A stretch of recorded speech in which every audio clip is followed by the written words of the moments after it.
What's up everyone and welcome to another Let's Max Warframe, where today we're going to take a look at a brand new weapon from the Corpus, and that is the Battacor. Battacor's researched in the Corpus lab in the dojo and needs both the Kreska and the Opticor researches done first. Not too expensive, uses some of the rare fish stuff, a couple of gems. The most expensive part, which is 10 field run. It's not really too expensive, but it is pretty time consuming. Well, what is it? Well, it's a dual fire mode weapon. The main fire mode is a 3-round burst, dealing mostly magnetic damage, with a chunk of puncture thrown in. No other physical damage types will work here at all, which is quite unusual, to be honest. Secondary attack uses kills from the primary fire to charge up its attack up to 3 times, and then unleashes an Opticor style shot that has a small AoE around the shot. The secondary fire has an inbuilt punch through and is all radiation damage, but with a very small status chance. So it says it's not going to proc very often, but for some reason it procs quite often. I cannot explain this. I've been trying it out in in testing quite a lot, but I can't really explain why it does that. But according to the stats, it doesn't have particularly high status chance. The supporting stats of the weapon show where it is going to be strongest though. High crit chance and amazing critical damage on both fire modes means it's going to hit like a ton of bricks. The primary fire has decent enough status too, meaning that a hybrid build between crit and status works actually pretty nicely on the primary. The secondary fire though loses a bit of status for increased critical chance and damage, so while the primary hits like a ton of bricks, this comes through like a damn freight train, hitting anything that is in range. So with the base stats of the weapon, taking a little bit of a look at how did we go about modding it. Well, it doesn't come with any polarities out of the box, which is kind of a shame, but it's not really too big of a problem because it only needs 4 formers, all of which are Vs, and that will bring it up to the point where you can put all the mods on. So as you can see, 32% crit chance and a 34% crit chance. Fairly obvious which direction we're going to be going with this, especially with those really tasty crit damage multipliers. Yeah, we're going to be going for a crit build here, fairly obviously. Serration, up in the damage there. We're going to be going with Split Chamber for extra multi-shot.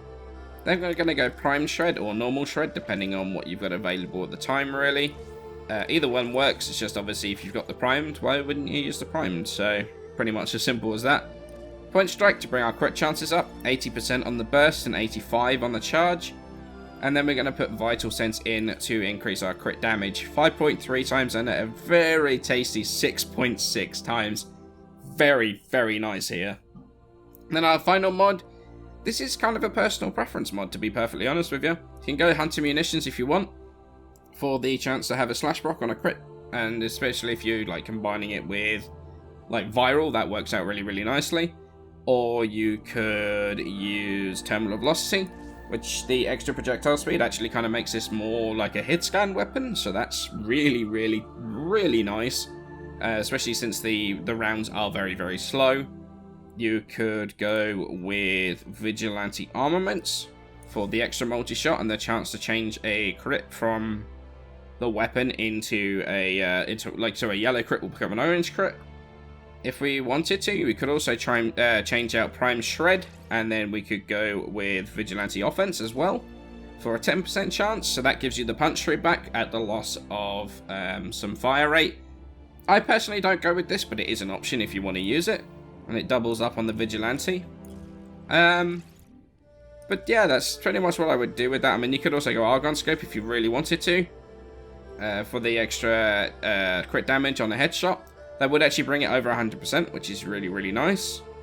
You could also go with the crit damage, which is Bladed Rounds. There it is. So if you get a kill, you get the extra crit damage. Also another very, very solid option.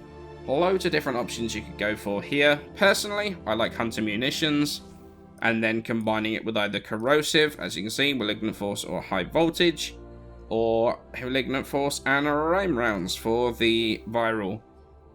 The Corrosive does feel more consistent. The Viral can be better, provided you get very, very lucky with the procs from Hunter Munitions. But the problem is that there's no slash on the weapon whatsoever, so you're not ever going to get a slash from the weapon as well. So it's kind of swings and roundabouts here. Like, if you if you, I mean, basically just try it out. Try out both versions. If you like the corrosive, go with the corrosive. If you like the viral, go with the viral. It's very, very easy here. The one thing you could do, if you really wanted to, you could go with the viral here and change out Prime Shred maybe for a Prime Bane. This isn't a bad option either. So let's say, for example, you're going against Corpus, just whack a Prime Bane of Corpus in there and just switch those out if you need to be. Means you're losing the Prime Shred, which means you're losing the punch through and the fire rate, but it is definitely an option if you want to go down that route. It's a very versatile weapon.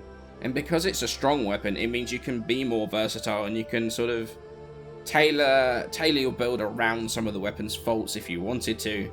The other thing is that, like, the reload of 2 seconds does feel fairly slow. So if you wanted to, again, you could remove Prime Shred, which does help with that, because you're not going to be emptying a magazine as often. You could even switch that out and put Prime Fast Hands in here. That's the advantage of forming this way as well. It just is, it gives you so much room to do various bits and pieces if you want to. Play around with your build, see what works best for you. There is a little bit of room for maneuver here, which is something I really like. Too many weapons, there's no room to do anything cool with or interesting. So, well, this is basically your standard build and what I would say is probably the best build for it. There is a bunch of different bits and pieces you can do. So what do I think of the Battacor? Is it worth the build and investing the former into? And yes, it really is. It's one of the best burst weapons without question.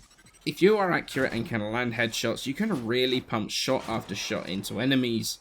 This thing can put out a really, like, fantastic amount of damage. It's really, really solid.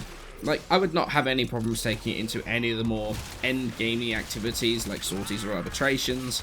Not only that, but you've seen probably a few times in the footage that if you stack those charges on your primary fire, your secondary fire can not only take down the tougher enemies, but because of the innate punch through combined with the extra punch through and Prime Shred, in tighter, more confined spaces, you can put that shot through a group of enemies, and that small area around the beam can wipe out entire groups. If you check this out, you can take down these 120, level 120 heavy gunners. It's quite a bit, it's a fair bit higher, honestly, than you would realistically ever fight. But you can see that it takes them down pretty easily, and you can show that it's going to deal with whatever you need it to, with very little problem at all. The only thing I would say with it is that it does take a bit of getting used to be honest. The beam's AoE seems to be kind of inconsistent and occasionally won't hit where you expected to hit. Not only that, but the flight speed of the primary fire really is very slow.